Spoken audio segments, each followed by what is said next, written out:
Hej med jer. Jeg skal jo prøve at vise jer, hvordan man nu bakker rundt med vores vogntog nummer 2, som er en lille smule kortere end vores GLE-vogntog.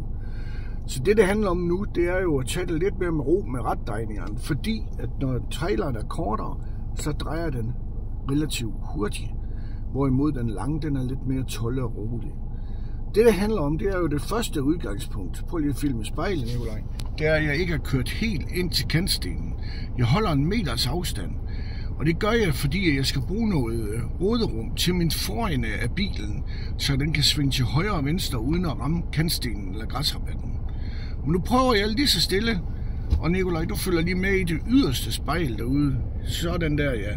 Så tæt du nu kan. Og så prøver vi at bakke lige så stille og roligt.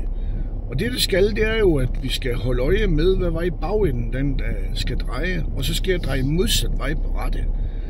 Prøv lige at se her. Nu begynder traileren at dreje. Prøv lige at filme herovre, Nikolaj. Jeg cirka drejer 1/4 på rette. Og mere skal der ikke til. Det er lidt af gangen, og hele tiden holde øje med, hvad den laver. Og så prøv at filme over i spejlet igen. Så holder vi øje med, hvad afstanden den er ind til græsrabatten. Så jo lige så snart, at vores afstand begynder at blive mindre, så skal jeg jo dreje til højre på rattet for at få bagenden af traileren til at dreje til venstre. Nu skal jeg prøve at se, nu prøver jeg at dreje den ind, så den går skarpt ind og kommer tæt på hjørnet.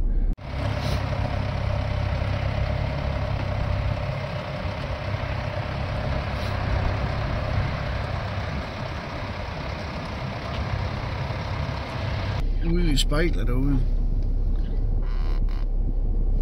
Prøv lige at dreje kameraet lidt ud. Sådan der, ja. Så kan vi rigtig se det. Sådan der. Og så kommer den ind og meget, meget tæt på hjørnet. Og nu retter jeg den op ved at dreje modsat vej af, hvad bagenden den skal. Og nu kan vi godt se, at nu skal jeg dreje bagenden lidt mere.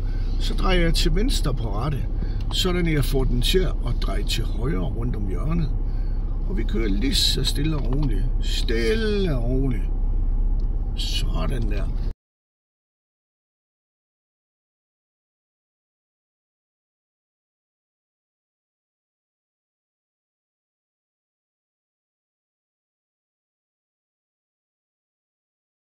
Og nu skal jeg have traileren rettet op. Det vil sige, nu skal jeg dreje til højre, for den løber ned ad vejen. Lige så stille og roligt. Sådan der.